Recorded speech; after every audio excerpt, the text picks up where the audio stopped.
Good evening, ladies and gentlemen. Good evening to the beautiful people here on the island of Nevis, those on our sister island of St. Kitts, those who are listening throughout the Caribbean Sea. Good evening to those in the United States and Canada, and those, of course, across the pond in the United Kingdom. To those in Taiwan, I believe it's morning there. Good morning to you. And to those wherever you may be listening and tuned into On the Mark, I bid you a pleasant evening, a pleasant morning, wherever you are. I trust and pray that you are doing well. Tonight, ladies and gentlemen, we are here, as we often are on a Wednesday, between the hours of 8 and 10 p.m. to have a conversation with the people of St. Kitts and Nevis, those at home and those in the diaspora, and also, of course, people of our region, to discuss issues that are local, issues that are national, issues that are regional, and, of course, from time to time, issues that are international. This is a program where we hope that the discussions here with elucidate and educate, that when you go away from this program you feel like you have actually learned something. And because I recognize that none of us knows everything, I too look forward to the education that callers bring and the issues that they place on the table. I believe that in our democracy, in our country, if we are attempting to listen more and to truly try to understand better what each other is saying, then we can find common ground and find better solutions to many of the problems that we face. And so I am delighted to be here this evening. I am delighted to have good health, and that the weather in Nevis is superb, and that the island is doing well. We say thanks be to God. We have gone thus far 2 months into this new year without any major crime incident happening in the Federation. And we are grateful to God for that, and grateful to our people who clearly have decided thus far to act in a particular way and to leave aside some of the miscreant behavior that we have seen in the past. We collectively applaud our community. Crime is a community problem. Crime emanates from our communities. It is a social problem, and therefore it requires all of us in our society, in our communities, to solve it. And so I'm delighted that we have had the best start to 2025, a better start than we've seen in years gone by. And we pray that that will continue. Now, at the top of the show, ladies and gentlemen, I usually, of course, extend greetings, condolences, as the case may be, based on the information that I may have received. And I start tonight by extending warm congratulations and happy birthday greetings to Mrs. Myrtle Tobias, who is celebrating 85 years old today. I had the occasion to go and see Mrs. Tobias early this morning on my way to work, and I really want to say to her, if she's listening, and even if she's not, to say that those who are listening may tell her that we love her, we appreciate her, and we wish her a wonderful birthday. We pray and hope that God will bless her and keep her, continue to keep her in good health, so that she may continue to enjoy her years here on earth. Mrs. Tobias is truly a joy to be around. When I walked in today, there was a huge smile and a look of surprise, because I don't think she expected to see me. And I was very pleased from the Premier's office to be able to take with me a small gift of a fruit basket for her. The Honorable Eric Evelyn was also there when I was there, and I know that they would have had a ceremony thereafter. And the Honorable Janelle Nisbet and her team would usually not miss out to ensure that our seniors feel loved, feel appreciated, and that they are recognized. And so to Mrs. Tobias, happy birthday. God bless you and keep you, and may his face continue to shine upon you.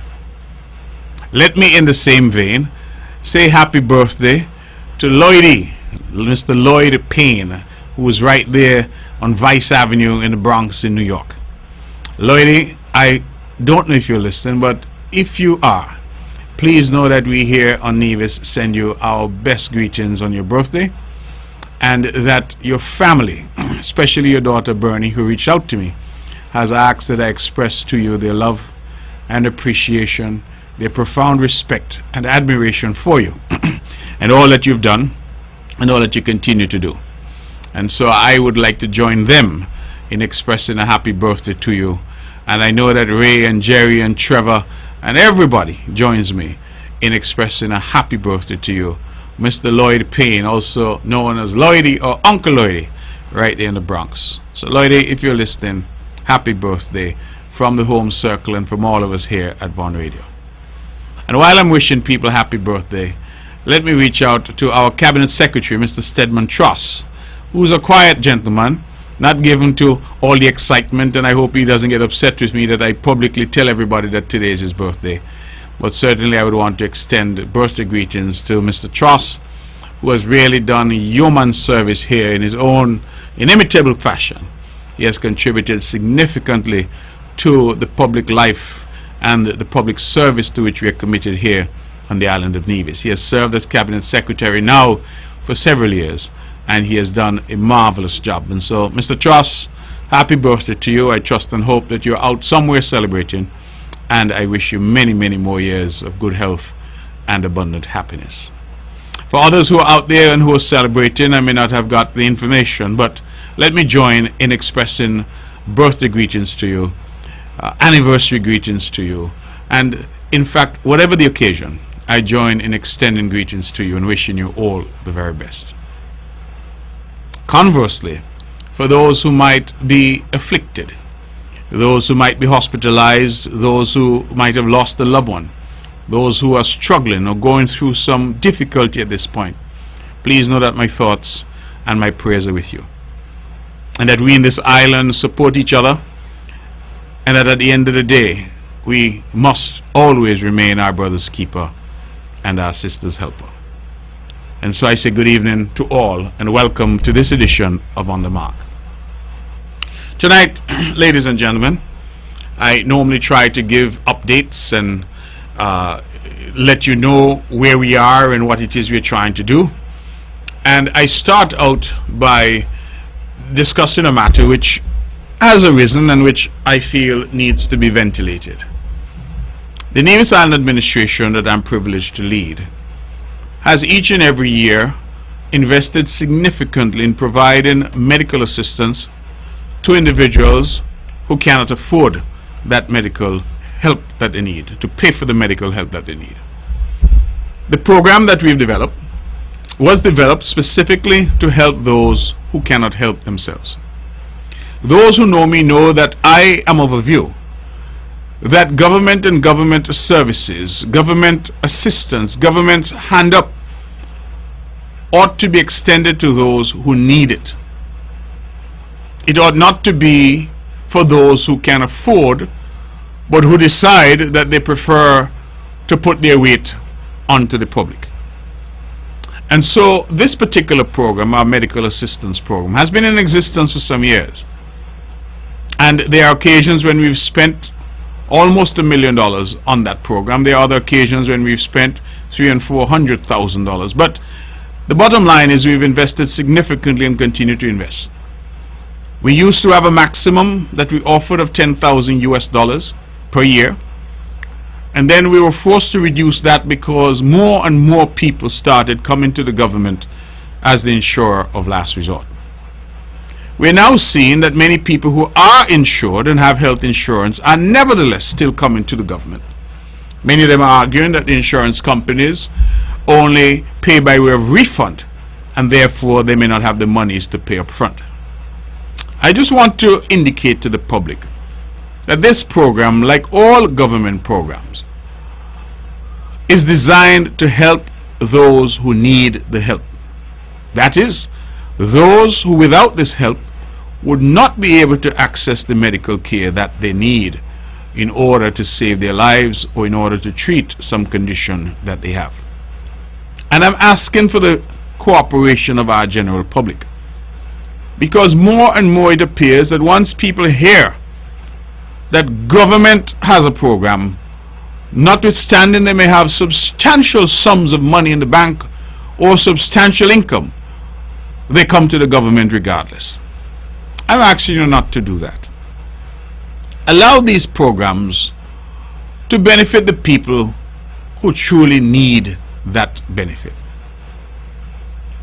I have had situations, for example, where we've introduced programs like our free electricity and free water for our seniors.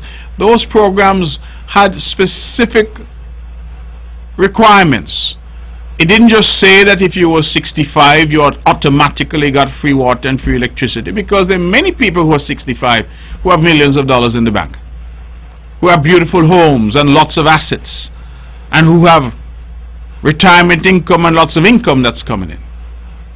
These programs are not intended for those individuals.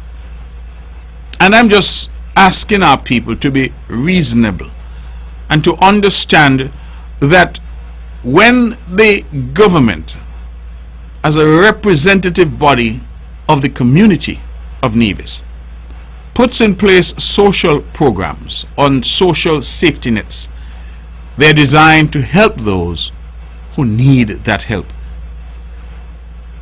And if we were to ensure that those resources were allocated to where they are actually needed, it would allow us to do more for those in need, rather than having to spread the resources so thinly because so many people are rushing in because they hear that something is available. We of course have our protocols, our framework, but I want our people to understand and to appreciate that we continue to try to help. But if you are in a position to help yourself, then these programs are not designed for you. These programs are designed to ensure that that single mother, that gentleman who is unemployed, that elderly individual who has no support, that those people are assisted so that their quality of life can be enhanced. We are in the process of giving a hand up, not a hand out. And so I want our people to reflect on these things, because sometimes inordinate pressure is placed on the government, where people who can well afford to pay for their goods and services still insist that they must get it for free. And that creates a tremendous financial burden and seeks to divert funds away from those who truly need it. And so we are all in this together. I always say that. And I ask our people to be understanding in that regard. We will therefore be much stricter in terms of enforcing our own rules and protocols, and saying to those who come that when we have done the means testing, if they do not qualify, then we are really sorry, but you do not qualify because you are not among those deemed to be in that category of persons who genuinely need the assistance. And so I say that tonight in the hope that our people will understand and seek to work with us and not continue to put this inordinate strain on the slender resources of the Nevis Island administration. Having said that, let me move on to the second matter that I want to touch on. I realize, ladies and gentlemen, that there is now a lot of chatter about this idea of fair share. And I say there's a lot of chatter because the CCM, this proud party that I lead, and this party that the people of Nevis have consistently said is the best party to lead them, that we championed this cause of a fair share for Nevis, meaning that national resources of our country, should be equally available to the people of Nevis as they are to the people of St. Kitts. It is ironic because when we championed this idea of fair share, the other political party in Nevis, the Nevis Reformation Party, did not join us.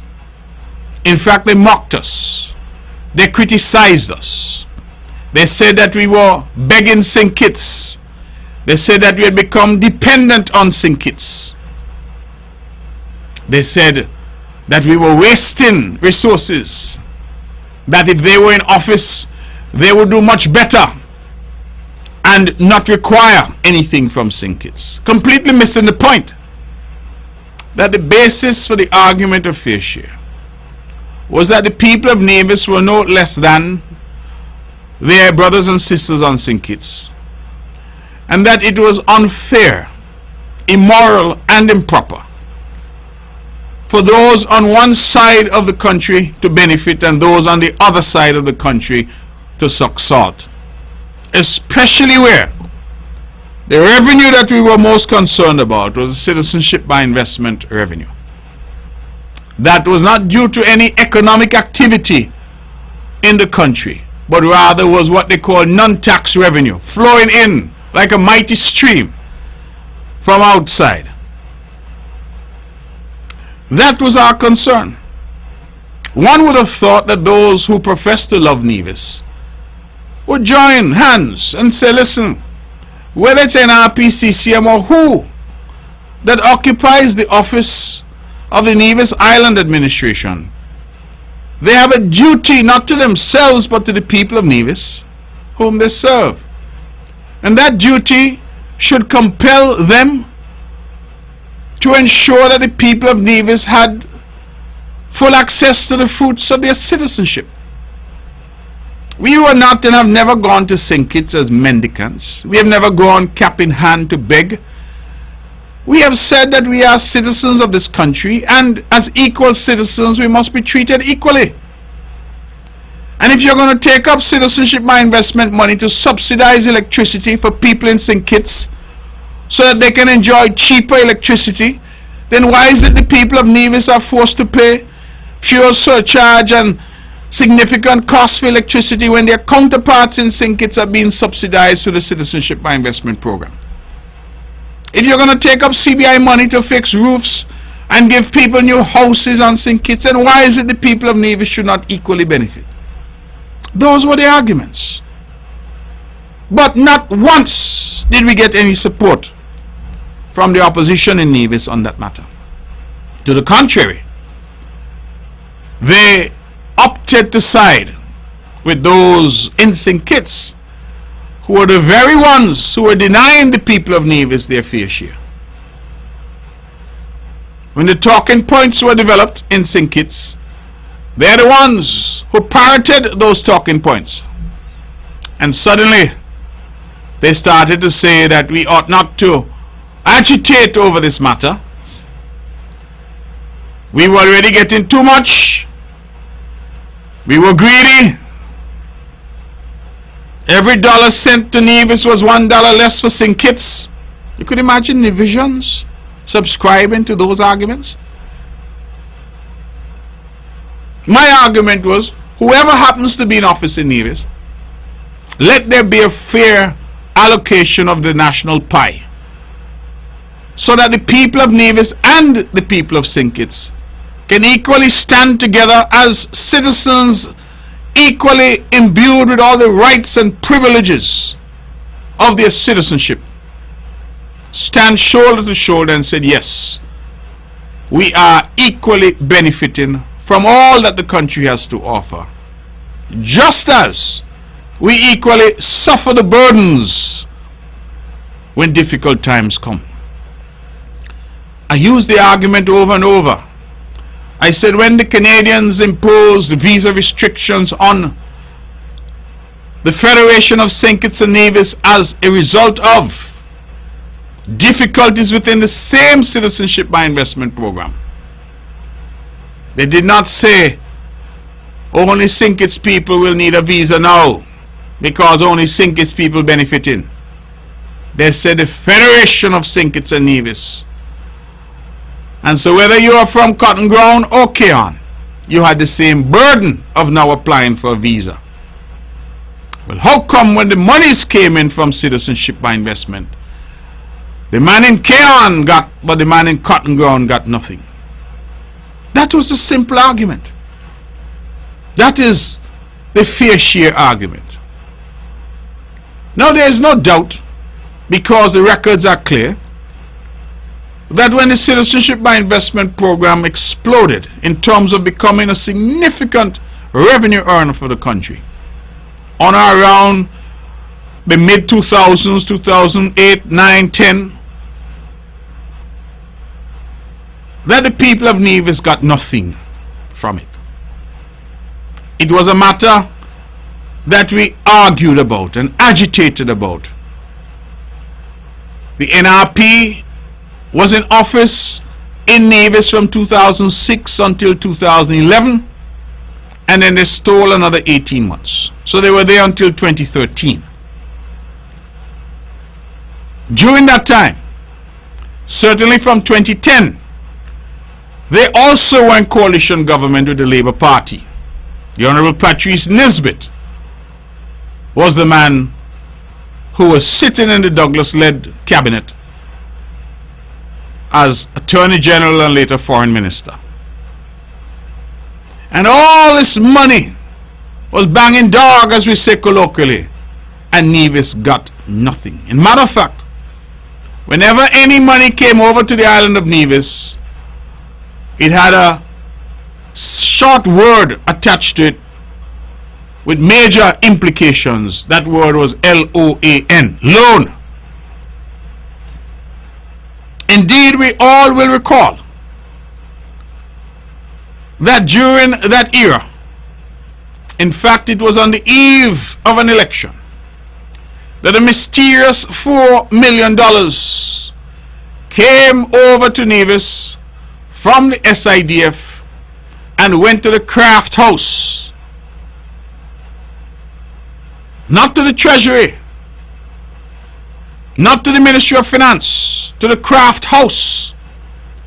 And from the Craft House, it was paid over, we are told, to the Yarwoods, ostensibly for payment for the airport lands, they say. Lands that had been in the control of the NIA for over 50 years. It is for the people to make of that what they will. But the routing of that cash, the way that that money was remitted, raises a number of questions.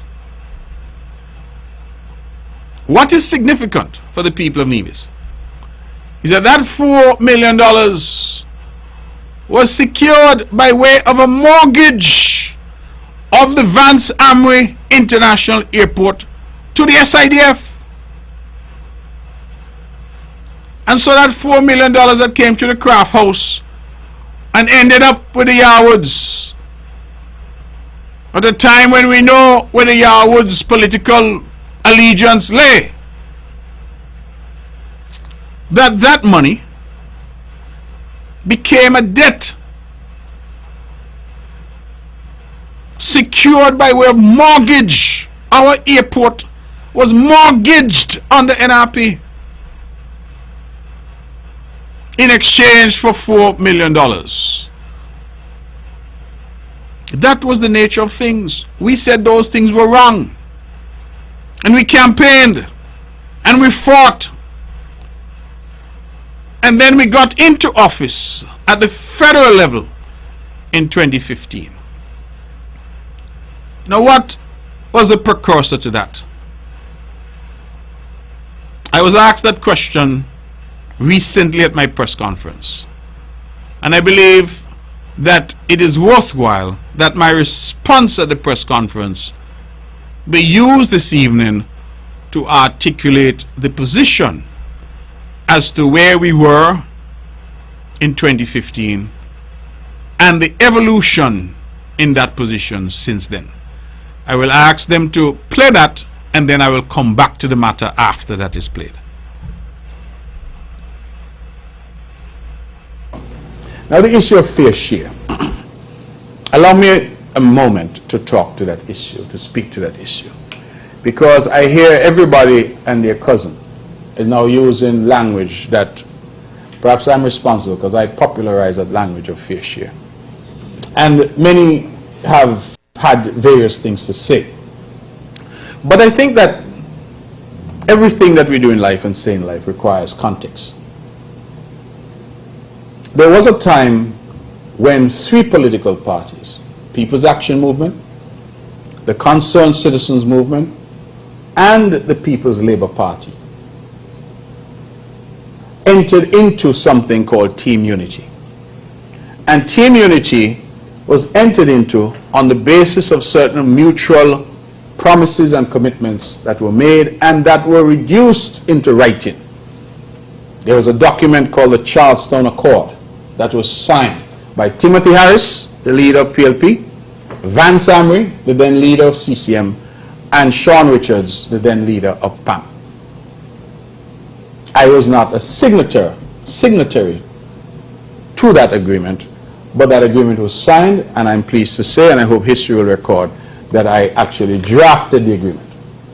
So the agreement was signed. What did that agreement provide? It provided various things, but in part, the agreement provided for a fair share for Nevis from the proceeds of the Citizenship by Investment program.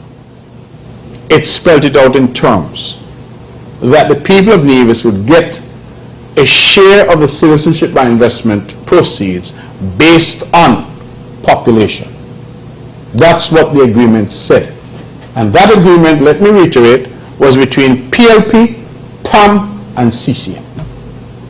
On the basis of that agreement, we went into a coalition as an election, and on the basis of that agreement, Timothy Harris of the PLP, who won a single seat in 2015, that is, the PLP won one seat, he was given the role of Prime Minister. He was given, as we would say in local parlance, the big chair. And he was given the big chair. Why? Because that is what we agreed. PAM and CCM honored that agreement and elevated Timothy Harris to the role of Prime Minister. All of us here in this room are sensible people, and everybody listening have sense. You can't become no Prime Minister with one seat unless other people make you Prime Minister. Timothy Harris didn't lead a party that won any election at the poll. PAM won 4 seats in St. Kitts. CCM won 2 seats in Nevis. PLP won 1 seat. That gave us a total of 7 seats to form a government. And those 7 seats, 4 plus 2 plus 1, formed the Team Unity Administration in 2015. Dr. Harris became Prime Minister because that was what was agreed. And we honored that agreement. No. And we have heard him say, what Charlestown Accord them talk about, that ain't no agreement. What them talk about? Because what was used to assist Dr. Harris in becoming Prime Minister, he then turned his back on it. I think you all would be familiar, members of the press, with the great Shakespeare play, Julius Caesar. And when they tried to convince Brutus, who was an honorable man, to join the conspiracy against Caesar, one of the things that was said to Brutus is that lowliness is young ambition's ladder, whereto the climber upward turns his face. But when he once attains that upmost round, he then unto the ladder turns his back, scorning the base degrees by which he did ascend. That is the story of too many of us. When we cross over a bridge, people help us to get to where we want to get to, and then we scorn the base degrees by which we did ascend. We kick down the ladder that we use to get to the heights that we achieve. We say the Charlestown Accord doesn't matter when we would have used it to become Prime Minister. Now, I want that background to be clear, because there can be no discussion about fair share in the political context without an understanding that fair share was agreed to. Just as the Prime Minister was agreed to, fair share was agreed to. And what started to happen, ladies and gentlemen, is that when we got into government, my lead at the time was the Honorable Vance Amory. And we started to get $2 million a month from CBI. At every point that we got something, you know what we were told? It was interim. We were told, hold that for now, while we work out what the share going to look like. So we got 2 million. And yes, 2 million was a lot, because before we never got anything. As we know, when Nevis got money, it came by way of loan. But we got 2 million a month. Hold that for now. None of us in here doesn't understand that. A man owe you money and he tell a man, hold $10, I'm going to come back with the rest. So hold that for now. After a while, we agitated, and the 2 million was increased, I think, to 3 million. And again, this is interim. Hold that. What time is going? And then that 3 million became 4 interim. Hold that for now until we work things out. But guess what? By now, for 5 years of Team Unity is now over. We are about to go into Team Unity 2. And absolutely, the money that we were getting was more, because if you get $1, it's more than 0. So we were getting more than we'd ever got from CBI into Nevis. Absolutely. You can point to the water taxi facility, the Mondo track, the new treasury building in Charlestown. All of those were funded from funds that we received. Water, electricity upgrades, bought new generators. We spent money in Nevis on what I would call our sustainable development. That is why we don't have some of the problems in Nevis that there are elsewhere. We were doing the right things with our money. But the time kept going. And before you know it, it was 20. Well, COVID intervened. So let me not suggest that it was easy all along. But even during COVID, CBI continued to earn hundreds of millions of dollars. Nevis continued to get 3 million and then 4 million a month. So, at $4 million a month, you got $48 million for the year.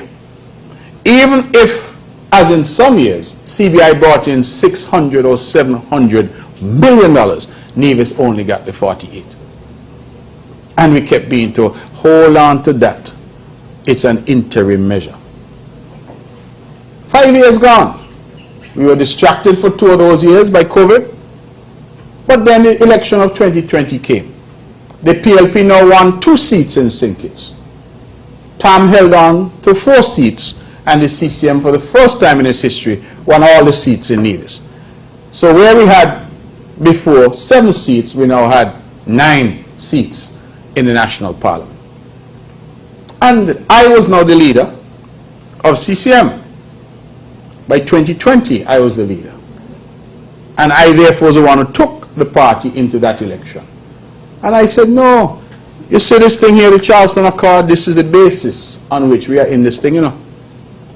I didn't enter into Team Unity because I had some liking for somebody. My love was for Nevis. I wanted to see what Nevis could benefit and to ensure that the people of Nevis, for the first time, were able to access the full fruits of their citizenship. That was my purpose. And so while others used it for their own purposes, that was the purpose. So after it became apparent, I went, and I'll tell you, because many people, the government imploded for that and other reasons. Because my view was that the Charlestown Accord was the basis of Team Unity. And if you're now going to use it to get to the prime ministership, but then tell me that it's not what the paper is written on, it means therefore that there's a little thing that I value, which is called integrity, that you have none. And so Team Unity collapsed under its own weight. People say I brought down Team Unity. CCM didn't have the capacity to bring down Team Unity, because Team Unity had 9 seats. You only need 6 to form a government. PLP had 2 and PAM had 4. So CCM could have left Team Unity and Team Unity would still have survived. The truth is, as Sean Richards has made clear, that he is the one who made that call, because truth be told, only PAM could have brought Team Unity down. And he made that call, and when he spoke to me, I said, I agree with you, because we had moved away from all of the principles. Well, let us not say we. The Prime Minister of the day had moved away from all of the principles that had underpinned Team Unity. So, I say all that to say that Prime Minister Drew and the St. Kitts Nevis Labour Party never signed any agreement with me about fair share. I have never been in any alliance with Labour. Labour didn't have any Charlestown Accord or Basti Accord with the CCM and with Nevis. And so people now say, oh, how come you're not making noise with Drew about fair share? I said, because Drew never signed an agreement with me and said that in exchange for or in furtherance of the political support, I will ensure that Nevis gets its fair share. Now, I'm not suggesting that that absolves the person in the position of Prime Minister from ensuring that the island of Nevis gets what's due to it. But I think that that point that I'm trying to make has often been missed or ignored. And people say, Mark Brantley was making plenty noise about fair share and he's not making as much noise now. I was making plenty noise because that is what I signed up for. That was the written agreement. And any of you who don't accept it, go and see the Charlestown Accord. Timothy Harris became Prime Minister because CCM lent its support. And CCM lent its support because we signed an agreement which said that this is what Nevis would get. And so obviously when that was not happening, I had to make noise because it was reneging on what was promised and committed to. I can't go and tell Prime Minister Drew, you have reneged on your commitment in relation to fair share, because I don't know that Prime Minister Drew has ever made any commitment. Prime Minister Drew has said he wants to ensure that the entire country benefits from what is on offer. But I think that the context and the politics is important. So what I have decided to do, and what I have been doing with the Prime Minister Drew, is seeking to develop a relationship between St. Kitts and Nevis, between Premier and Prime Minister, and to say there are certain things that need to happen, and that the people of Nevis need to benefit, yes, from CBI, yes, from geothermal exploration, yes, from ensuring that Nevis gets the taxes that are generated by economic activity in Nevis. And I have pressed on those people who listen to budget debates, for example, ought to have heard, if they're paying attention, that those points were raised and articulated by me. So, the issue of fair share, where we know the Prime Minister of the day has said that he has asked for assistance from the international community. He has said he has done that because, unlike Team Unity and the Charlestown Accord, where we only looked at CBI, he's saying he wants to look at CBI and other taxes and non-tax revenue. So he wants a more comprehensive analysis. The last time I met with him, which was about 3 weeks ago, he indicated to me that the report had been obtained, and I think he has since said so publicly, and that he was asking his Ministry of Finance and his technocrats to do an analysis on that report. I have not seen the report as yet. I have said to him that I need a copy of the report so that my team in Nevis can also do their analysis to determine what it is that this World Bank report says. But as I stand here today, I have not yet seen a copy of the report that the Prime Minister, that is Prime Minister Drew, says is available. So, it is not that I have abandoned at all the quest for Nevis to get a fair share of whatever is available, and not just money, but opportunity. You see how we just here say that Mr. Diora Pemberton from Nevis is the one in Rome representing the Federation. That's what we ought to become. It doesn't matter that he is from Nevis or he works for the NIA. If he's the best person to go off to Rome to represent the country, then let him go. That is also part and parcel of the fair share. Since Prime Minister Drew has been there, I have said so publicly, that Prime Minister Drew has offered to Nevis 25% of funds that he has received from certain friendly governments to assist in development. Those funds total $7.5 million US. Nevis has over the past years under Prime Minister Drew been collecting 25% of that. Almost $2 million US. It is what we used to develop Pinnis. It is what we use to develop our for Culture the cultural complex and the cultural village. And we had a little bit left over that we put into the Bath Street. What I found was interesting is that Prime Minister Drew, who I don't have no agreement signed with, called me when he got into government and he said, Premier, you know he talk, Premier, you know anything about this money? And I said, no, Prime Minister, I never hear nothing about it. He said, how you mean? I said, this money has been coming into the office of the Prime Minister for the last how many years? You don't know anything about it? I said, no, I never heard about that yet.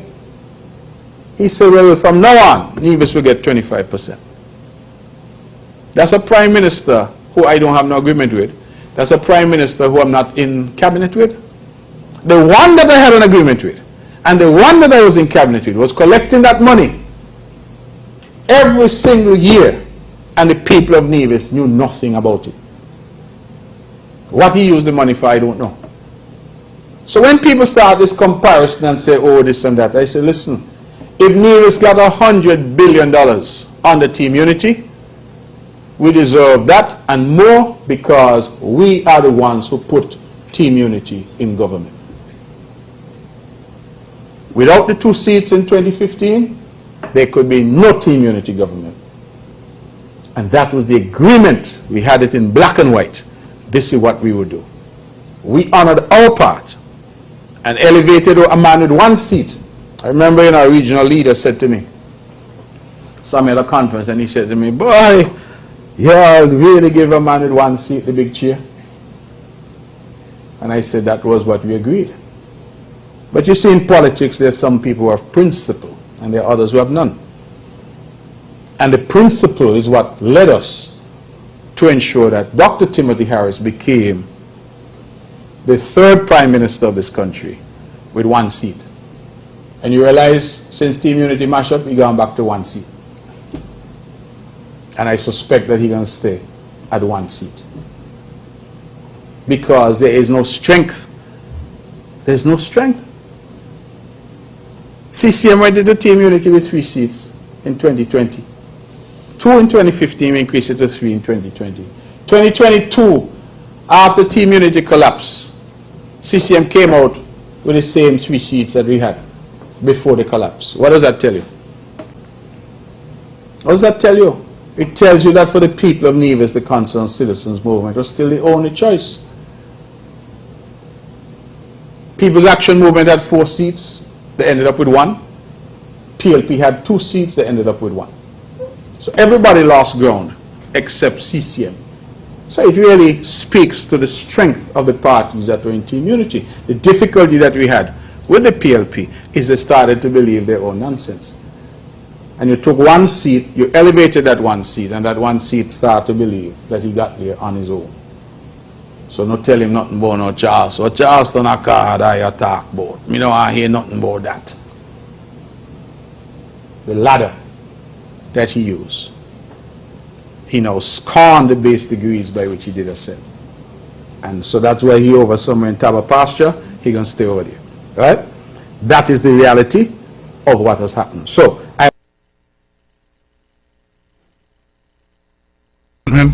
ladies and gentlemen, there you had it. A little lengthy excerpt, but certainly my response to the media when they asked the question about fair share. And I just want to say that it is regrettable that this is a battle that the Concerned Citizens Movement has been fighting on its own for all these years. It is not too late, in my opinion, for the other political party in Nevis to come on board, because this is a Nevis issue. It is an important issue for the people of Nevis and for any government that is ultimately at the helm in Nevis. The issue of a fair allocation of national resources is going to remain. And so, as I said, I'm now hearing a lot of noise, and persons are saying, well, why is it you're not making noise with Prime Minister Drew? And I sought to explain it in that clip. And the point that I made, and I continue to make, is that Prime Minister Drew and his Labour Party got into government on their own strength. He is in the seat as Prime Minister on the basis of whatever the Labour Party did. And he led the party into victory. and captured 6 out of 11 seats on offer, and he was made the Prime Minister. He had no agreement with me or the CCM. I don't know if he had any agreement with anybody else, but he had none with me or the CCM. I am the Premier of Nevis. He's the Prime Minister of St. Kitts and Nevis. And so the conversation has to be a different conversation. It has to be a different conversation, in my respectful submission, because he never made any commitment, far less had a written agreement with us in Nevis. This fair share issue became almost a cancer in terms of our national body politic, because it represented broken promises. The then Prime Minister, who signed an agreement which secured for him the position of Prime Minister, also agreed that Nevis would get a particular percentage of the CBI money. And he later refused to honor that. And as I quoted Shakespeare, scorned the base degrees by which he did ascend. Kick down the ladder, burn the bridge. What Charlestown Accord are you talk about? That not the law. Suddenly, the Charlestown Accord was irrelevant, because he felt that he had gone into his kingdom and so no longer needed it. But I couldn't abide by that. I couldn't continue to say that all was well when the very basis upon which the CCM got involved in Team Unity was now being undermined, being ignored, and in fact, having been told for years that all this, that's interim payment, it became clear that there was no intention. And how long a man could tell you that hold this, I know I owe you money, but hold this for now, hold this for now, hold this for now. Well, how long would you be satisfied with that? And so, notwithstanding, and I will never sit here and be a hypocrite, that what we got was far more than we had ever got, it was still not what we had agreed. And it became apparent to me, and the subsequent comments by the then Prime Minister, Dr. Harris, made it clear that he had no intentions, none, of ever honoring the agreement that we had arrived at. And that is the story of fair share.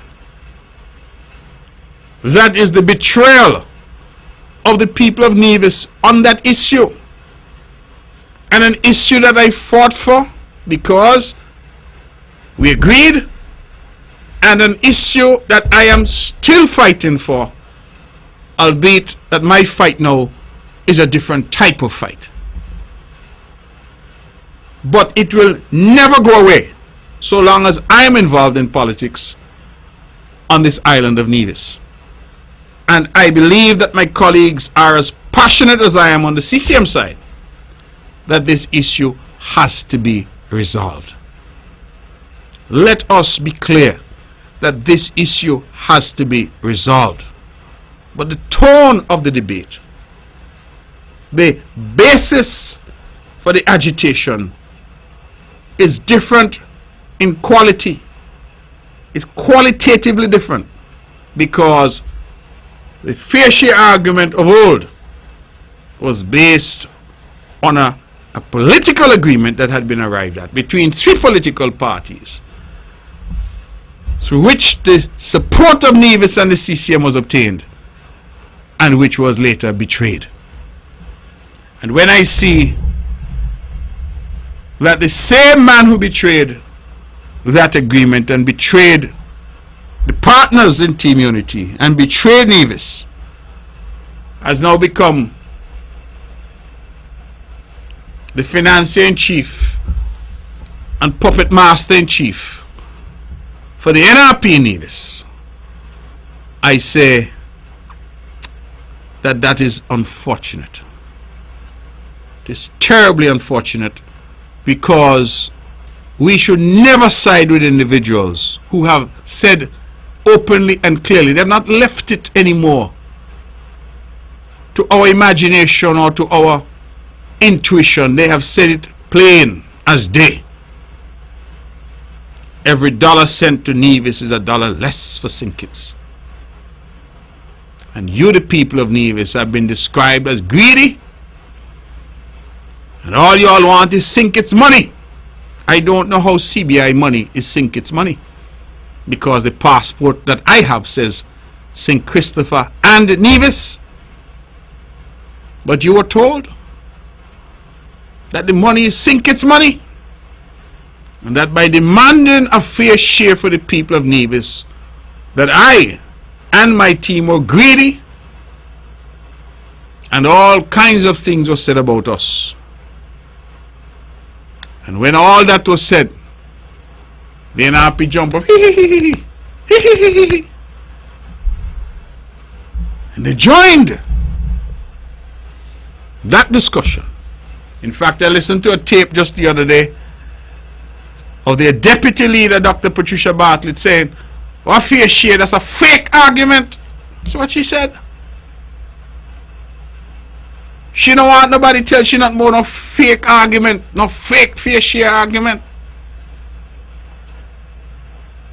Because you see, they had to toe a line, because the money was coming over to finance them for the election, pay off their party debts, and all of those things. And so they had to toe the line.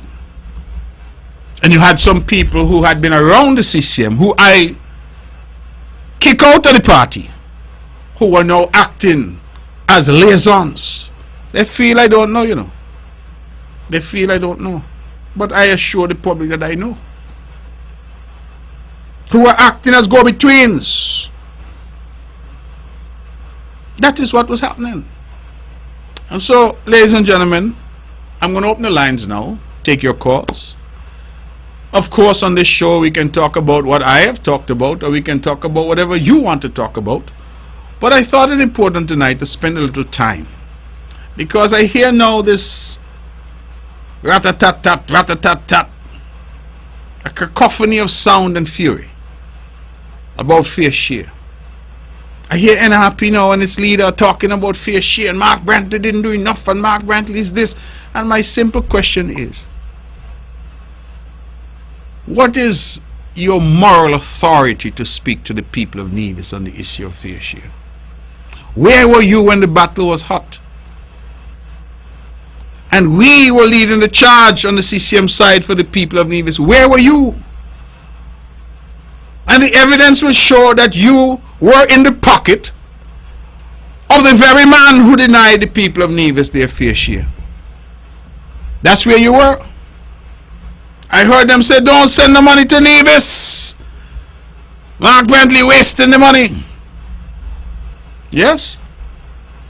Put up billboards all around the country. Where the money gone? Because those were the talking points that were sent. And while the NRP in Nevis, like their handler, the puppet master in St. Kitts, were concerned about what happened to 400 million and where 400 million was spent in Nevis, St. Kitts collected 5.5 billion. But nobody asked any questions of St. Kitts. Nobody asked a question. The good Dr. Bartlett, in the same speech I talk about, said she not interested in that. She don't want to hear nothing about how much money St. Kitts get. But we were asked time and time again to account. And time again I've come here because I'm a servant of the people. And I've set out the Newcastle police station, the water taxi facility, the Mondo track, the new Treasury building, the CCTV command center. I have set out what we have done: water upgrades, electricity upgrades, roads. I have been very clear in what we have done. And I say here tonight, without fear of contradiction, that what we have done has set Nevis on a path to sustainability. That's what we have done. We invested in equipment for public works, brand new paver, brand new milling machine, asphalt plant, training for our workers. We invested in water, butt fusion machine,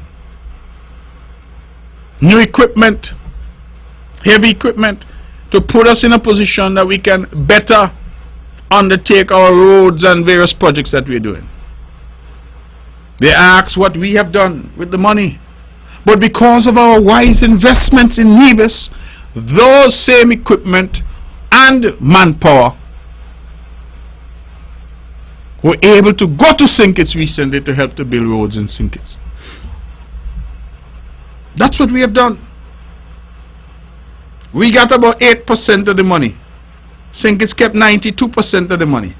But from our 8%, we have been able to send manpower, trained manpower, and equipment bought with our 8% to St. Kitts, who had 92%, to assist to build roads. Today, our minister reported that as St. Kitts develops and invests now in their water, that again we will be sending machinery and manpower to St. Kitts to assist. Well, how could we have managed that if Nevis had not been making the right investments? We have something called a butt fusion machine. Don't ask me what it is. Something to fuse the pipes together, I'm told. But we quite regularly make it available to the water department in St. Kitts to assist. I don't say these things because we have any difficulty with assisting St. Kitts. Indeed, St. Kitts also assists us on occasion. I say these things because they are demonstrative of the level of investment that this government has made in men and material and equipment for the island of Nevis to ensure that we remain on a path of sustainability. That's the point. So when the question has been posed to us, what did you do with your money? I can say, here are my trophies, in the words of King Conris. Here are the trophies. Here's the equipment. Here's the training. These are the projects. When I look at the water taxi facility and how it has revolutionized travel between St. Kitts and Nevis, I look at a new industry in this water taxi business that is 100% centered on the island of Nevis. All the boats that are running, all the companies involved are Nevis based. We saw that as government. We invested in it. And look how we have transformed transportation between St. Kitts and Nevis. Wisdom in using the pigeons that we got. I have likened it to the biblical story of the talents. Because with our little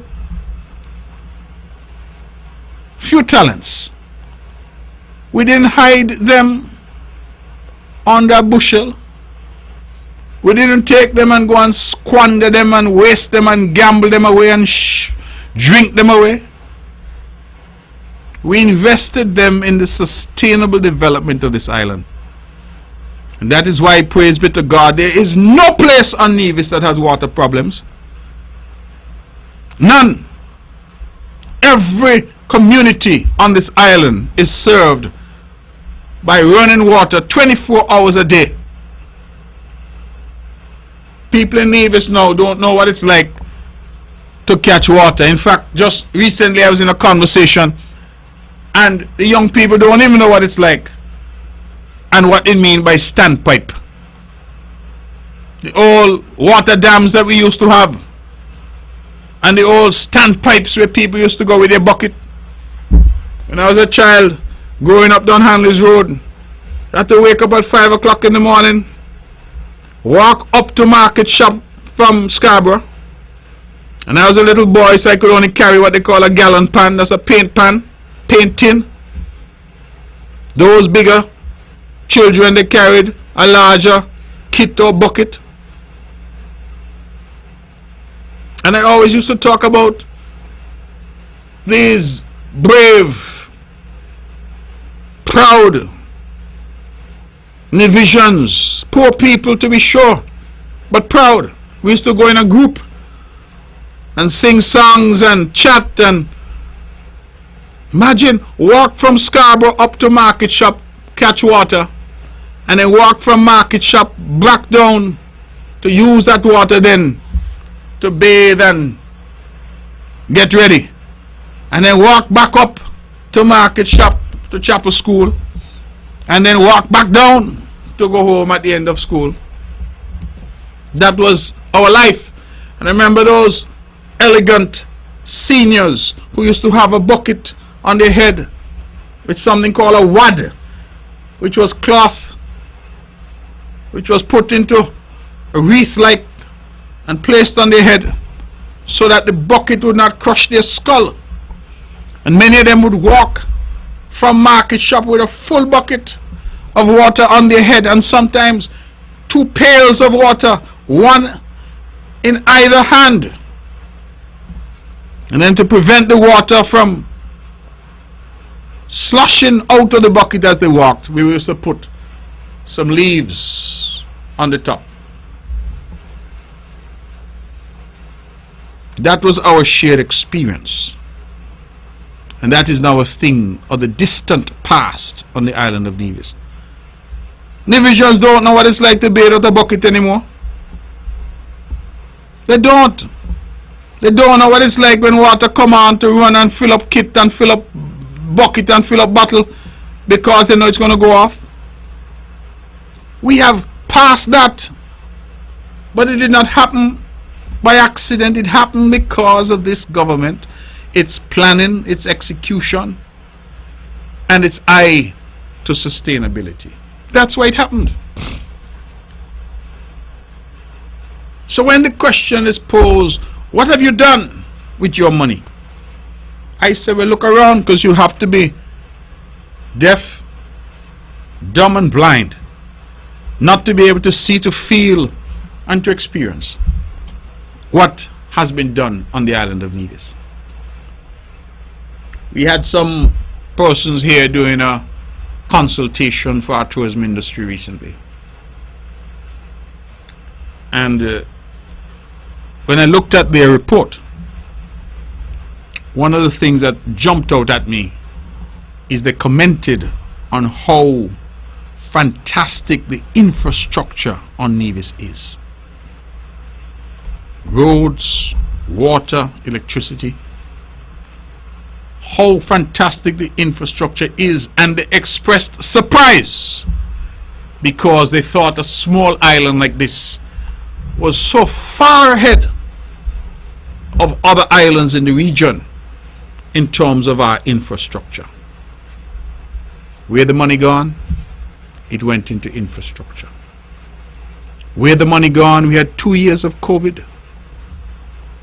2 years of COVID, when our main engine, the tourism sector, was shuttered. People sent home. And my cabinet took a deliberate decision. We said, whatever happens, whether we have to beg or borrow, every civil servant, every public worker, every person employed to the NIA will get their full salary every week or every month, as the case may be, on time.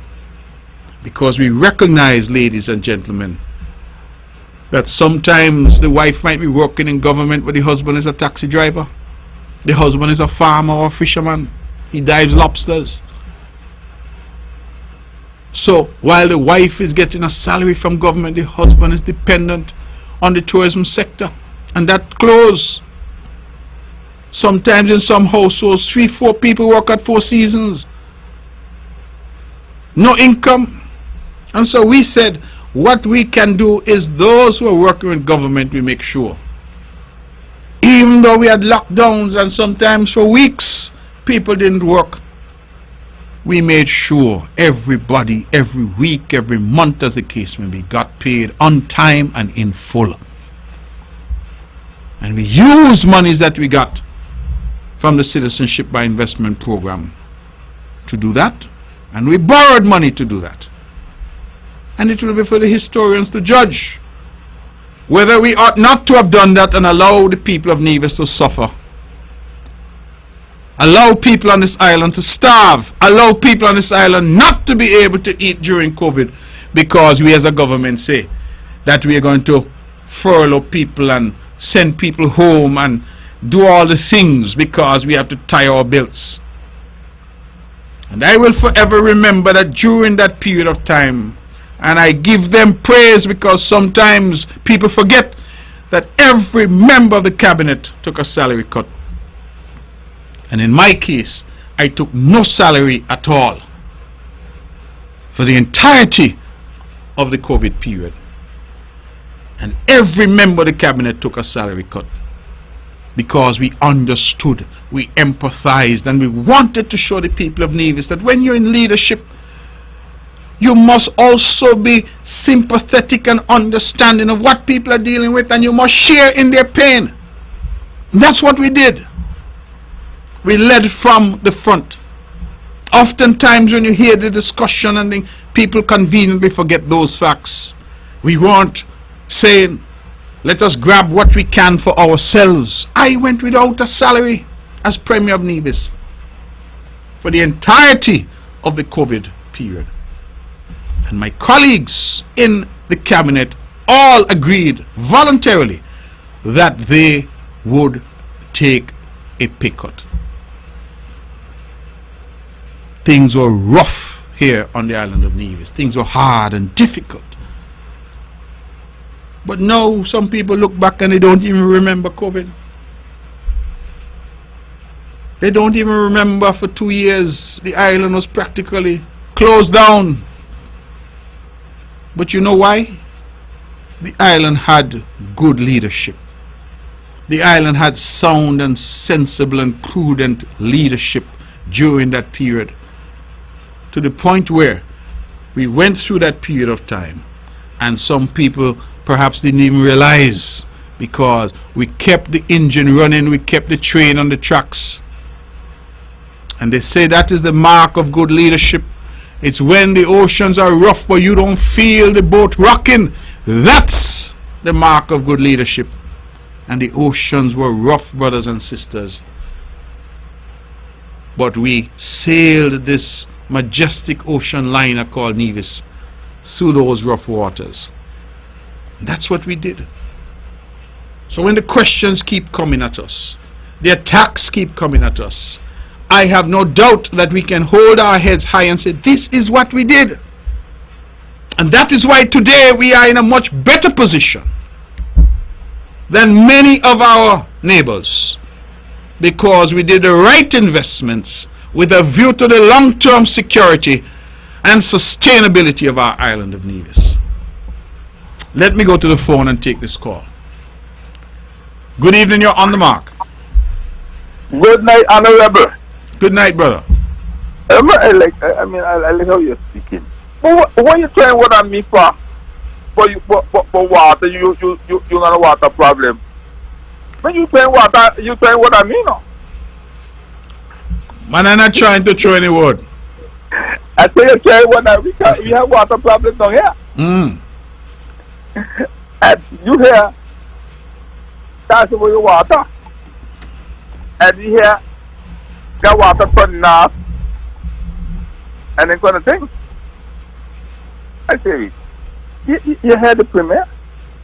speaking about the water, this and water. Now we in the BVI got water problem, water issue. What is so here? Honorable, let me ask you a question. Do you have price control in Nevis? We have price control, but only on what they call the basket of goods. So there are only certain items. I think you have milk, sugar, rice, things of that nature. So we don't have price control on every food item or on every item. We also have price control on things like diesel and fuel, gasoline. Okay, because you know how things going up so fast with eggs and all them kind of things. It costs $9 and then coins that thing. Okay, next question.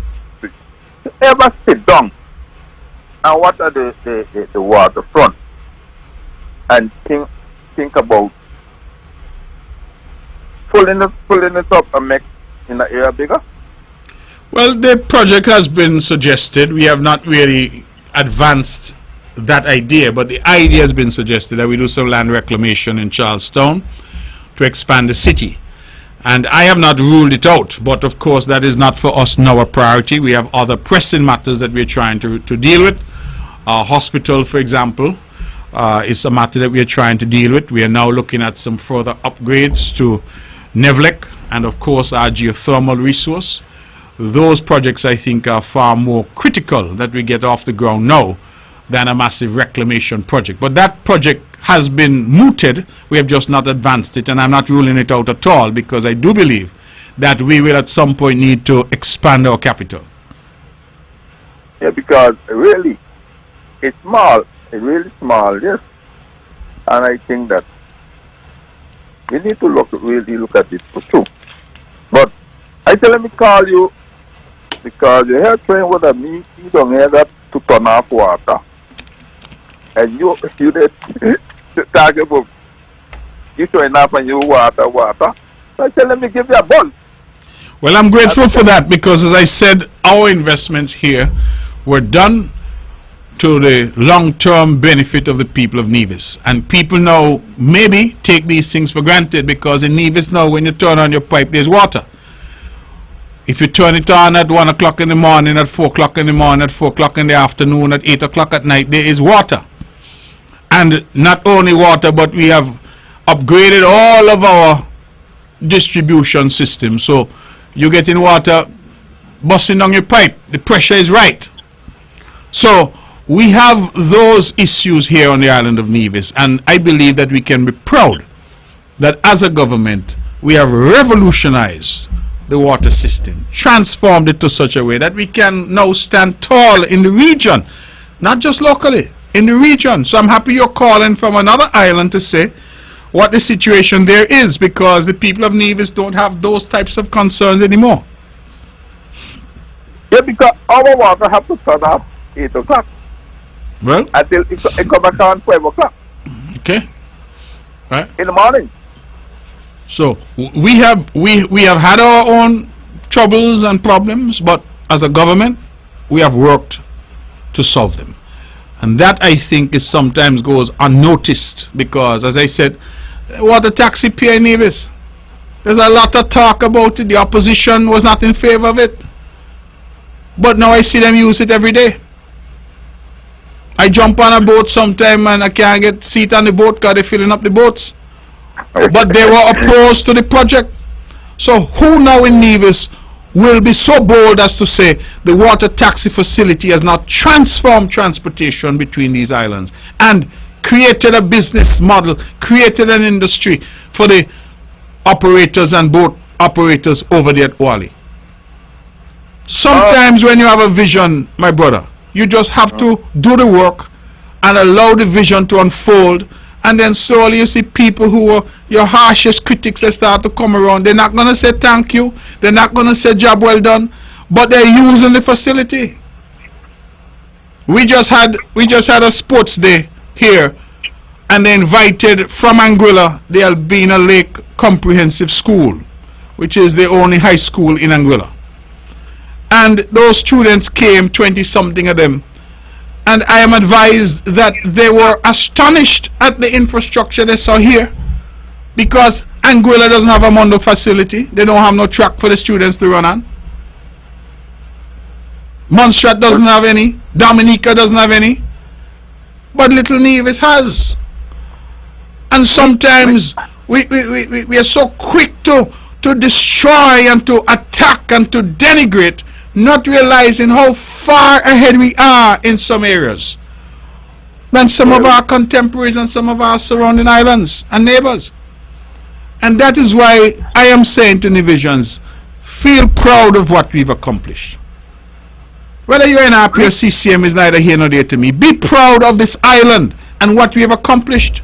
Because while so many of us spend every day on this island telling us how bad things are, I listened to a program the other day, a man say, Nevis like Haiti. My brother, when I hear them things there, right, I say, what? Nevis like Haiti. And that's bad. That's bad, honorable. That's really terrible. That's really, really terrible. Because people traveling to Nevis every day, and to come and say them kind of thing, I would not. I can't stand that. And this would be shame saying that about their island where they live in. This would be shame. This would be shame talking that Haiti, you know how Haiti look right now? Haiti's a mash up. Nevis mash up, Nevis he mash up. Because I was just up there. Just up there by the track. And I just up there seeing the tank them. You know, so come on, man. People should not be selling the country away because you want to get power. Tell the truth. I got some friends that listen to me now. So I got some off now that somebody could call it. Okay, my brother, thank you so much. I appreciate it. Ladies and gentlemen, we're taking your calls. We're just about 20 minutes past the hour of 9 o'clock based on my clock here.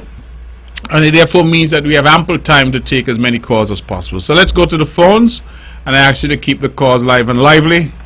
You're on the mark. Good evening. Good evening. 29 verse 22 and 23. An angry man stir up strife, and a furious man aboundeth transgression. A man pride shall bring him low, but honor shall uphold the humble and in spirit. Have a good evening. Thank you very much for the beautiful scripture. And we're taking your calls. 869-469-1616. 869-469-1700. Let's go straight back to the phones. Okay, I'm sorry. I thought there was a call. So callers, please call in and share your views. We are ventilating this issue of fair share and having a debate on that. But we are also talking more generally about the island and about development on the island. And so I invite your calls, certainly. You can ring those numbers, 869-469-1616 and 869-469-1700. Those are the numbers to call. So if you're out there and you want to add something, then please do. Going back to the sports, I want to commend the Honorable Troy Liebert and his team, our hard-working prominent secretary, Zanella Claxton, our new assistant secretary, Jamia Claxton. And Jamia, again, congratulations on your appointment. But he has been the director of sports for a while. We have young Algie Newton from Bath, all doing an extremely good job, and I want to commend them. But I'll take this call now and say good evening, you're on the mark. Good evening, Mr. Mark. Good evening, you're on the air. Go ahead. Yes, I heard you talk about the road after Nevis and what's that. Just checking, do you have any plans for the road, especially Long Point?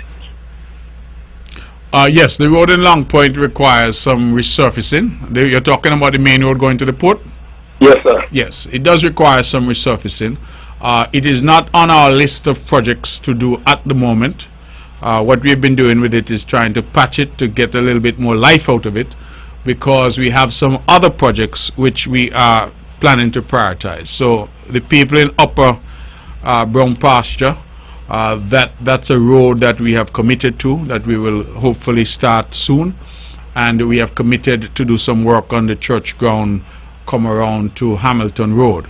So we are very well aware of the road there at Long Point and the need for that to be resurfaced, but we feel that it is still possible, and that if we continue to maintain it, then we'll be able to get a bit more use out of it before we have to do the resurfacing. So we are focused on some other projects at this point in time, but we will keep the public updated, of course, as to what we're doing. And a lot of what we do, as you know, caller, is dependent on funding. So if we can find funding, then some of these projects will move faster than other times when we cannot locate the funding. Okay, no problem. Fair enough. Yes, the last thing, if you need this and think it's, and all over the world, when you do good, people don't want to see you do good, so they want to get it propped. So I'm saying to you, just keep on here and just go forward, It's simple. Well, thank you for that, and I think that is, I usually say ignore the noise. People say it's disrespectful, but I'm not trying to be disrespectful. I just feel that sometimes the most vocal critics, I go to the Mondo track, and I feel so proud, caller, when I drive by there and I see the place lit up and the beauty of it. Forget about everything else, but just the beauty, and to think that that was an empty field, and that is now a facility which is IAA certified, and a facility that can accommodate significant events. Even now I'm told that it's in consideration for the Inter-High event again this year. I'm not sure if the Kim Collins renovations are going to be completed on time. But the bottom line is that the students in Nevis know, when I look at their contemporaries from Anguilla, and the kids in Anguilla don't have a proper track to run on yet. And here in Nevis, we've had this facility now for some time. These things make me feel proud, because I remember when we proposed it, the hullabaloo and the noise and the opposition to it. They talk about the dump and the flies from the dump and the smell of the dump and all of this, and none of that has materialized. So sometimes you just have to focus on the task at hand, do the job, and then because you have your vision and you've been elected to lead, then you must lead. And you execute, and then you allow your projects to speak for themselves. And I can point to the Mondo track, which has been a fantastic success. I can point to the water taxi facility. These are things that I believe have transformed lives. And even outside sports season, the number of people that use that Mondo track for their exercise in the morning, to walk, to run, the number of athletes that use it for training, the footballers who are over there using the infield pitch for their games. All of that has been made possible because you had a government with vision. And when people were cussing us and why are you doing the money, are you this and are you that, we were investing in Nevis. I've always been satisfied, caller, that with all the questions asked, nobody has ever dared to suggest that I or any of my colleagues put any money in our pocket. We have done what we set out to do for the benefit of the people of Nevis. And I think that any government, that is what you want of them. So I'm grateful for your call, and I certainly look forward to your continued participation and on the mark. Thank you. All right, good night, sir. All right. We're taking additional calls, so we go straight back to the phones and say, good evening, you're on the air. Hello? Good night. You're on the air. Good evening. Yes, don't mind the noise, man. Nevis has reached far. I remember all them days with the bucket and the wad and the bush. But they're gone now. Give thanks. Thank God and thanks to the Sicilian government. Indeed, okay? indeed. Yes, my scripture tonight is taken from Proverbs chapter 3, and I'm reading 7 verses. Okay? My son, forget not my law, but let thine heart keep my commandments. For length of days and long life and peace shall they add to thee. Let not mercy and truth forsake thee. Bind them about thy neck, write them upon the table of thine heart. So shalt thou find favor and good understanding in the sight of God and man. Trust in the Lord with all thine heart, and lean not on thine own understanding.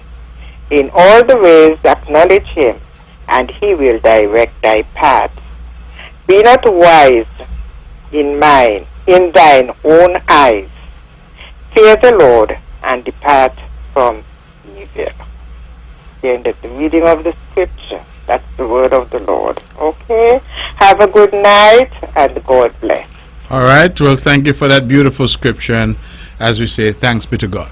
Okay. We are taking calls, and we are truly grateful to these callers who call in and give us a scripture of their own choosing. And certainly is uplifting to hear. And we thank you for your participation. Ladies and gentlemen, we're taking your calls. 869-469-1616, 869-469-1700. Let's go straight back to the phones and say, good evening, you are on the mark. Good evening, Mr. Premier. Good evening, Mr. Deputy Premier. How are you doing, sir? I'm doing well. Good to hear you. Great. Good to hear you as well. I'm just calling in to share some information with the general public. Well, the first set of information I'm going to share is in particular for residents of St. George, Gingerland, and that is in connection with the white goods cleanup that will be happening this coming Saturday, the 8th of March 2025. Now, this is something that I've committed to doing on an annual basis, Honorable Premier, and I think this is probably the 4th or 5th year of doing it. And of course, I'm doing this because I am giving persons in the constituency an opportunity to get rid of or discard their white goods free of cost. It's absolutely no cost to them. I'm asking persons in St. George, Gingerland, if you have white goods in your possession, rather than keeping them at home to collect water, to have rodents, to have mosquitoes, to just get them to the various bins that will be provided on Saturday. And so the white goods cleanup is happening this coming Saturday. The bins will be provided at the usual 5 locations: at Clegot, at Rollins, at Handys Road, at Matchman's, and at Hickman's at the community center grounds. And so on Saturday, the trucks, the various trucks that normally assist persons, if you can get your white goods to the bins, you can do that on your own. If you need assistance in getting your items to the bins, we have various truck drivers who will be assisting in getting the white goods to the bins. And so in the Clegot area and the surrounding areas, you can call Mr. Tyrone Morton at 660-2212. For those persons in the Rawlings and surrounding areas, you can call Mr. Philroy Walters at 668-3037. For those persons in the Hickmans and Zion and Webb's Ground area, the surrounding areas, you will be utilizing the bin that will be placed in the Hickman's Community Center grounds, and you can call Mr. Junior Mulcair at 668-1290. And the bins in Handys Road and Matchman's will be servicing these areas, Handys Road, Matchman's, and all the surrounding areas. And for those 2 bins, they will be serviced by Tesheron Maynard. The number is 664-1288, and Mr. Calden Maynard, 663-1368. And so, once again, we are encouraging persons to take advantage of this opportunity to get rid of your white goods. Of course, persons who know me would know that I'm very passionate about keeping our environment clean.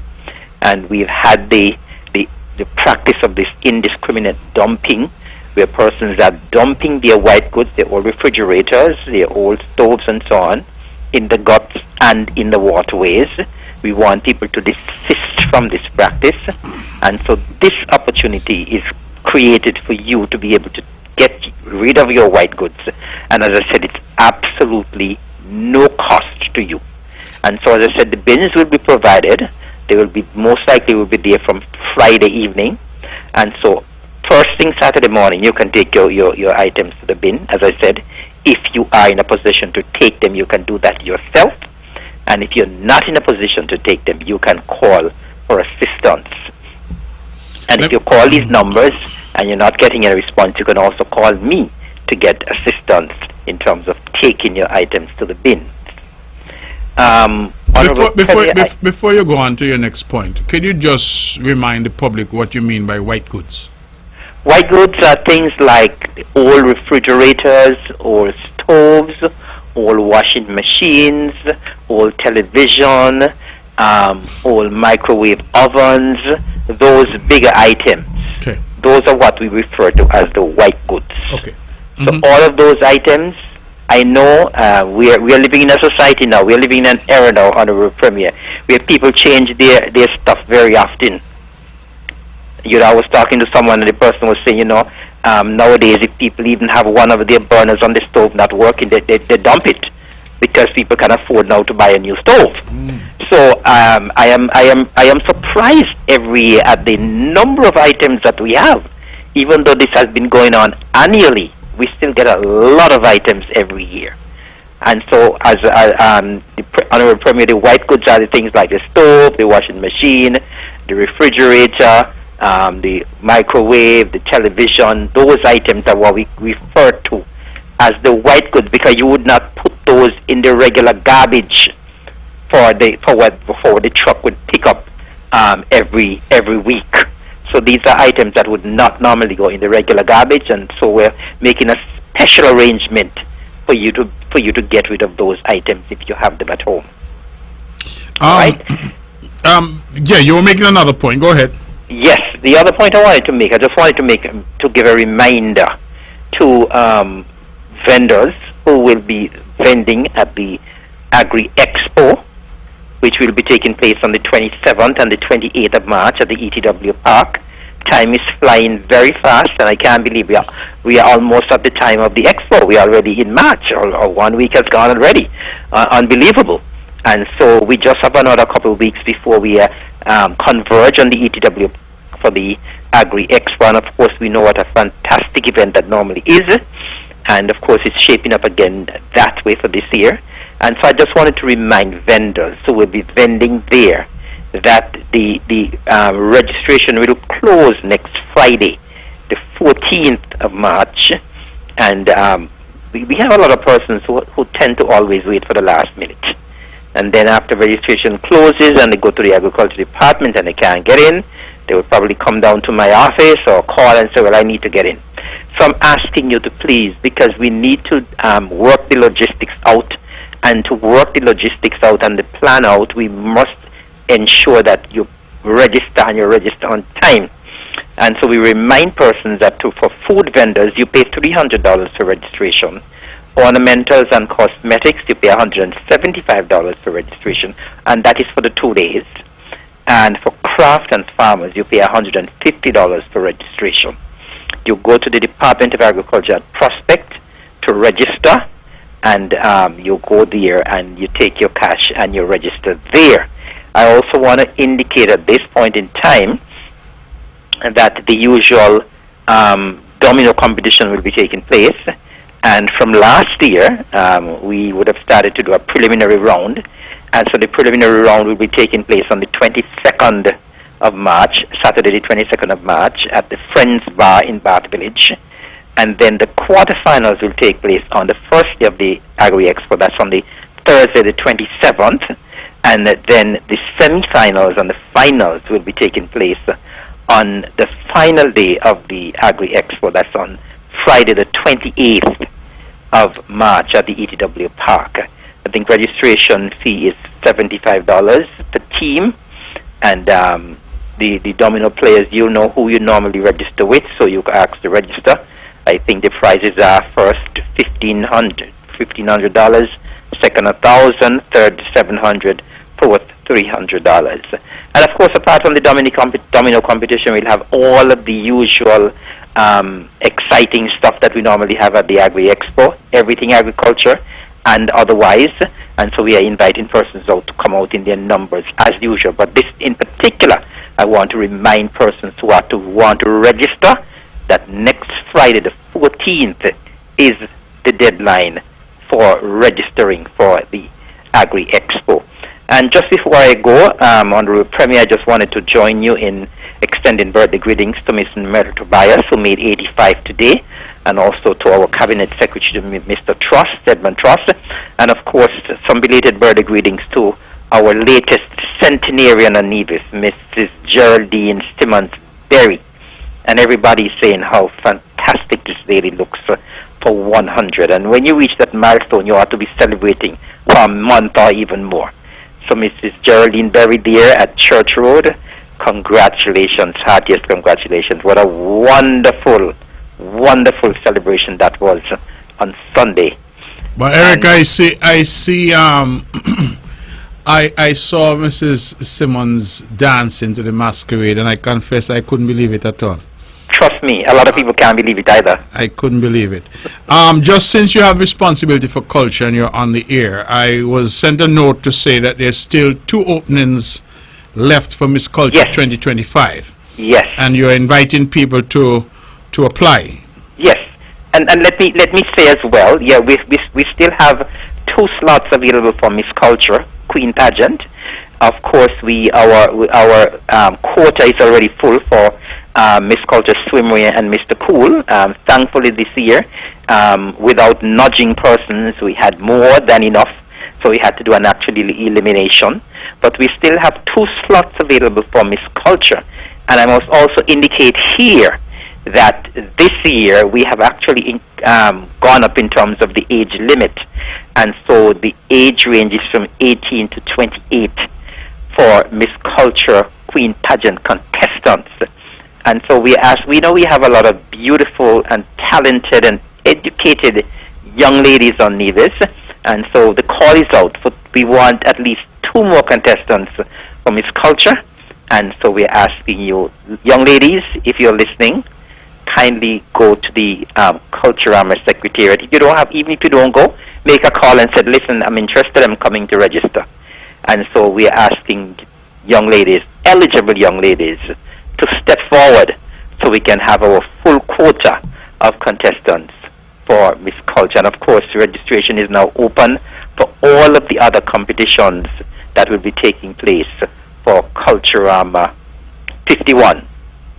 And just before I close as well, I just want to extend condolences to all who are mourning, to the family of the late Carlton Williams from my constituency, to his wife Violet, to his daughter Joyce, and all of the rest of the family. And also want to extend condolences to Dr. Claude Nisbet over there in Newcastle, and his children and the grandchildren on the passing of Miss Gwendolyn Allen. And of course, all those who are still mourning the loss of loved ones, condolences to you. Thank you very much, Honorable Premier, for affording me this opportunity. Okay, you're most welcome. That was Deputy Premier, the Honorable Eric Evelyn. And Eric, I join you in extending condolences to all those who mourn, especially to my brother, Dr. Claude, and pray that our prayers collectively will certainly comfort them in their time of difficulty and bereavement. So I join with you. Nevis is a small community. When people struggle, we struggle together. And equally, I think when we triumph together. So I join in extending my condolences. Just again for the ladies out there who are interested in Miss Culturama, there are 2 slots left, I'm told. And they're saying that the Culturama Committee has taken the decision to align Culturama with other pageants around the region and to increase the age limit to 28. And so if you are up to 28 years old, you can now apply and be a part of that. Ladies and gentlemen, this is On the Mark, and I am your host, Mark Brantley. If you've just tuned in, you're listening to the Eastern Caribbean's only powerhouse, VON Radio, the voice of Nevis, where, as we say, only the best will do. And we are here every Wednesday with matters that we think are of interest, taking your calls, of course, at 869-469-1616 and 869-469-1700. This is a platform that is widely listened to locally, regionally, and across the world, and we certainly encourage those who want to put an issue on the table to call in.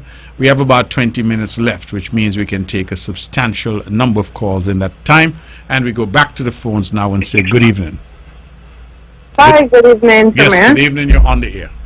This is Minister Nisbet here. Good evening to tuned in you. late, so I'm not sure if you touched this earlier, but I did catch you speaking about investment. And one of the major investments at the hospital fairly recently was the mammogram machine, as you're aware.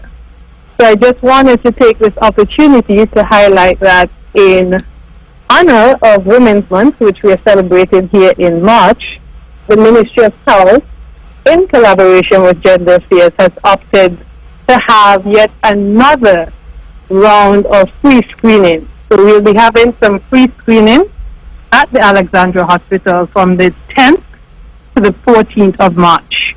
And so I'm just encouraging all the women out there, if you didn't capitalize on the opportunity before, I want you to access this very life-saving screening and take this opportunity and use it, grab it. It's a necessary tool to invest in our healthcare here in Nevis and our personal health and well-being. Well, could you give us again when this will be available? It is available free of cost from the 10th to the 14th of March. That's the 10th to the 14th of March. That's Monday to Friday.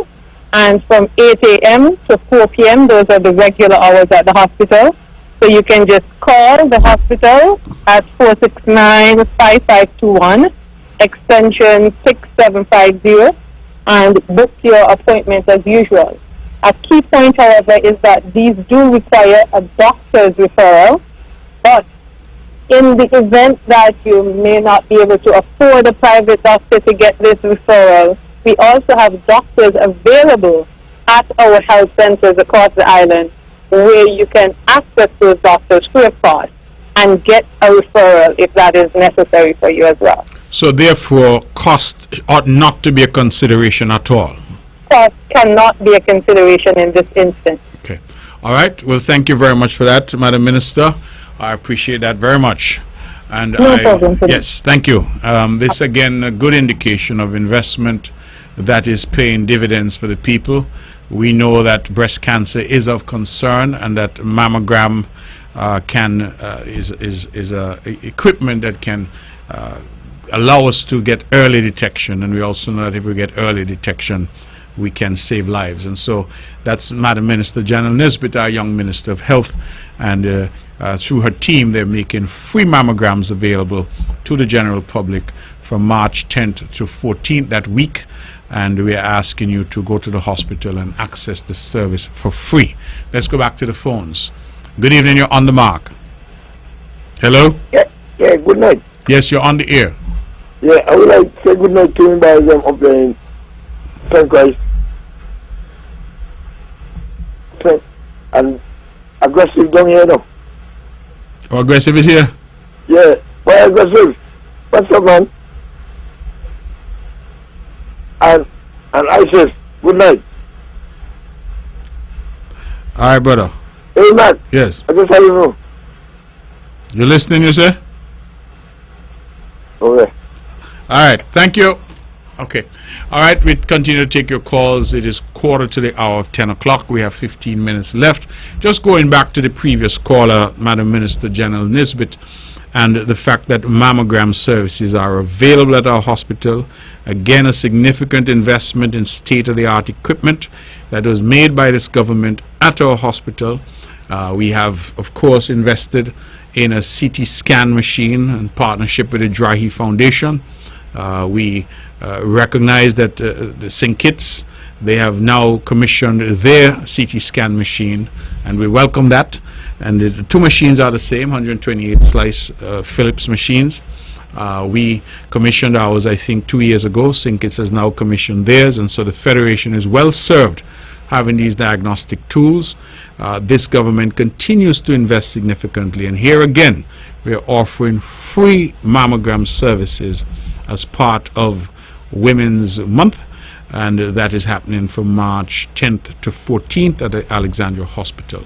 It is quarter to the hour. Let's go back to the phones. Good evening, you're on the mark. Back again. Yes, brother. Honorable. Just a question for you. Being a opposition leader, Could you be a person always holding confusion with the government? Could they what you say? Being as you as the opposition leader, should you be always being causing confusion with government? Well, some people feel that that is the role of the opposition. I feel that the role of the opposition should be more constructive, and that we should offer criticism, but also offer solutions or suggestions or recommendations. And that is what I have been trying to do in my role as leader of the opposition in St. Kitts. Some have argued that I'm not cussing enough, I'm not ranting and raving and the roro, because we feel that that is what politics should be about. But I believe that we ought to lend an opposition that alternative voice, that ability to say if something is good, that it is good, if something is not so good but can be made better, that it can be made better, and if something is bad, to say that it is bad. But unfortunately, some others in opposition, all they do all day, all night is cuss. You know, Jesus were to come down from heaven, they would say crucify him, because that is what they do. They are programmed to do that. I don't think that that is sensible. I hear people in opposition, for example, say nonsense that they don't share any ideas because the government is going to steal their ideas. There's a kind of stupidity that you hear. And so for me, both sides, opposition and government, have to play their role, ultimately to make the island and the country better. Well, that's why I call back, because every time I always hear it, like seem like old time ways, confusion. They always want to hear that Mac he friend with Jew, and always they say tell them this is modern time now. This is modern. If a man doing well, he's doing well and helping you. You don't have to be up and down fucking. You understand? That's why I call that, because I continue hearing, Mac in this, he's a bad opposition, because let me hear you they hustling and going on, as you say, it's nonsense, brother. If you out as an opposition and the government doing well with you, fixing things for you, why shut them under the bus all the time? Honorable? Well, as I said, you know, people have different approaches. It will be for the public ultimately to determine which approach they prefer. I just hate it, like they continue want to hear this old time way, old time behavior, that you're cranking up, and you know, you feel good. I think that I listen to you all every Wednesday, last Wednesday, and since you come into power, I think he's doing well with you. You think so?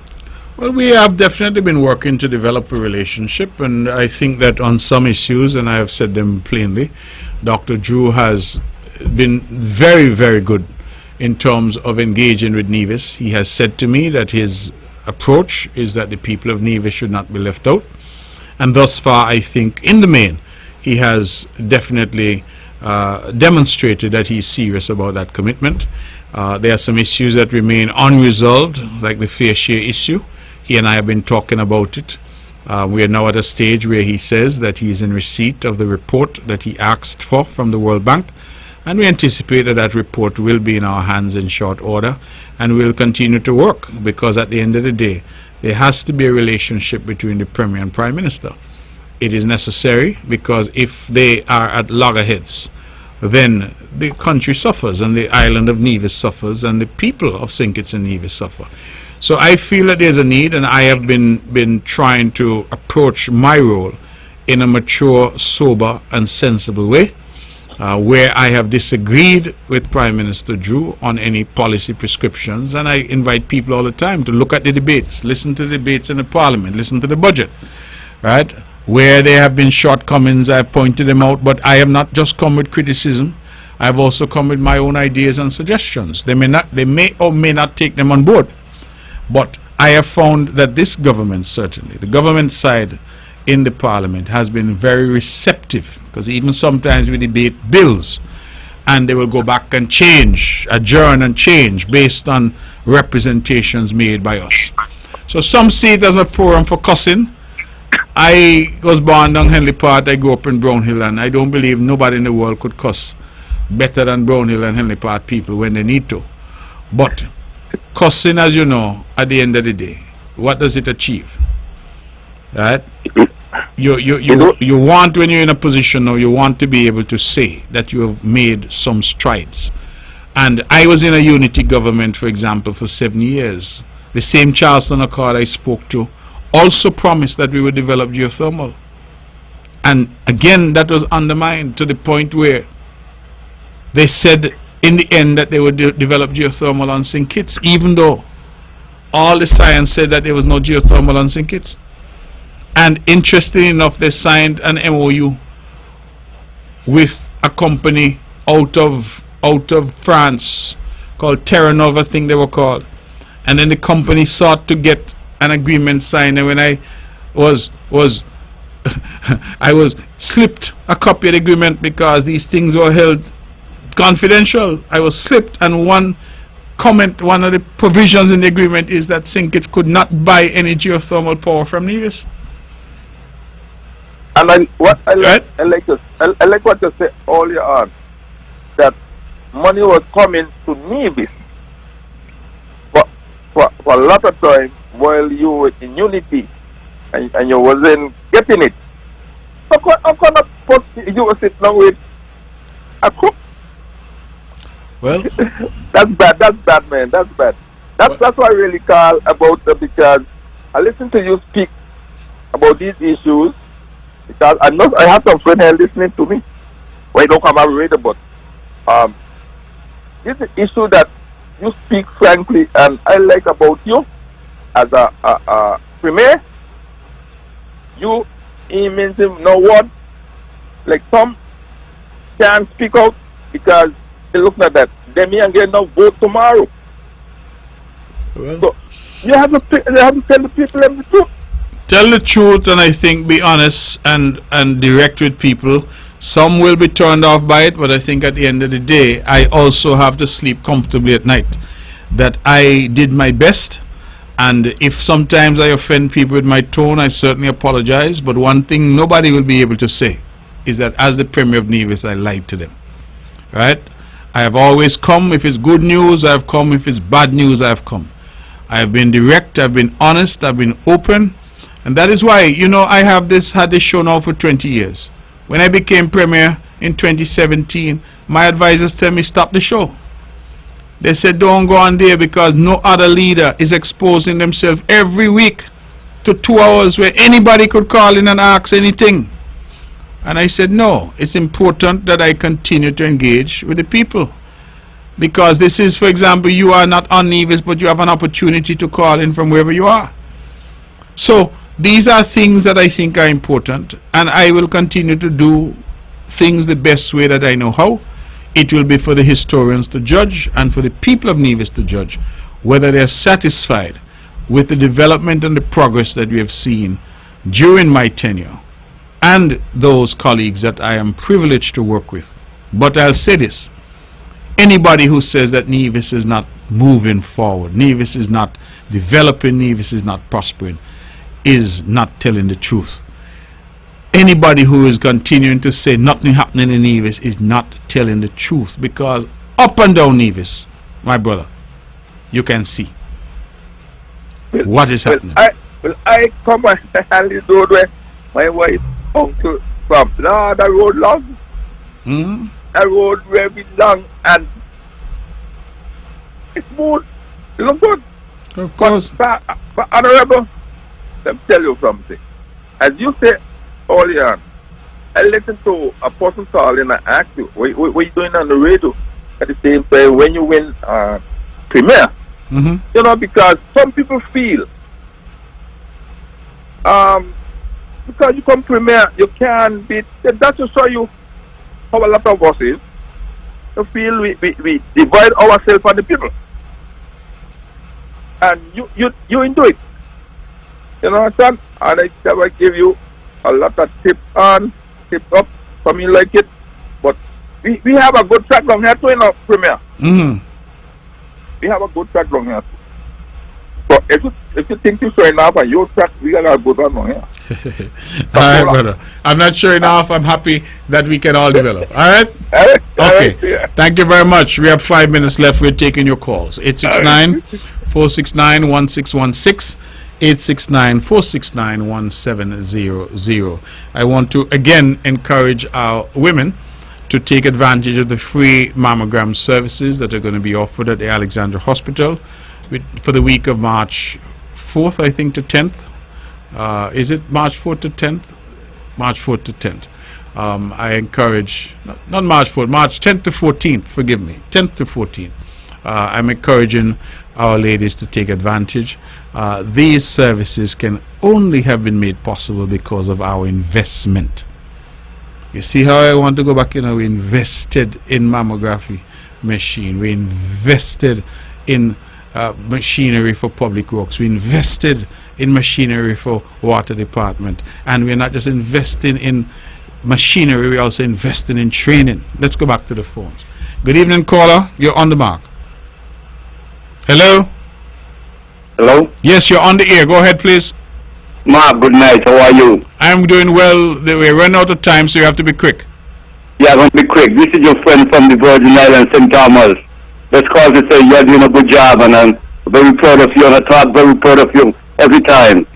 Continue to do the good work. This is your friend, the political guy. Yes. Douglas guy. Yes. You know, right. I hear you. And continue, man. You're gonna get your fair share. I'm rallying for that also. All right, you know. All right, my brother. And you're a good politician. I love your style of politics. They cannot defeat you, Mark. Continue to do the good work. All right. Thank you very much, and thank you for the call. I appreciate it very much. Yeah, thank you, Mark. All right. Have a good one. Okay, Bye. great. All right, ladies and gentlemen, I think we can probably accommodate one final call. We have about 3 minutes left. I believe somebody was trying to get in, so if they can come in and have the privilege of being the final call for tonight, we certainly will give you that courtesy. 869-469-1616 or 869-469-1700. But I was saying that we continue to encourage, of course, our women folk to take advantage, but it goes back to the investment that we have been making. The government that is seeking to invest in our people. We have invested CT scan machine, state of the art. In fact, when we got it, we were told that only Grenada in the Eastern Caribbean had one. St. Kitts now has one. Praise be to God. We have one in St. Kitts, one in Nevis. We invested in mammogram, state of the art. We invested in the computer, software, and hardware to support those. We are now able to send high-quality film overseas to support our patients who travel overseas and need care. We have invested in equipment at Public Works, invested in equipment at Water Department, invested in our roads, invested in Mondo Track, invested in Water Taxi, invested in the Newcastle Police Station, invested in a new Treasury, invested in CCTV coverage across this island and the CCTV Center, invested in a new TVET facility at the Gingerland High School. We continue, ladies and gentlemen, to invest. And we're doing that because we are committed to the people of Nevis. The band is striking up. I could hear the tune coming. And so I want to thank all of you who participated tonight, all who called and were a part of this show. The clock has struck 10. It means we have to go. This show is rebroadcast tomorrow at 1 p.m. right here on Von Radio. My continuing and enduring thanks to Weber Herbert and the team here at Von Radio. My assistant here every Wednesday. She keeps me on track, so I say thank you to her as well. And to all who called, all who might have been listening, I pray that you have a wonderful night and that God continues to be with us, and may His face continue to shine upon our beautiful island and our beautiful country. Good night, and God bless you.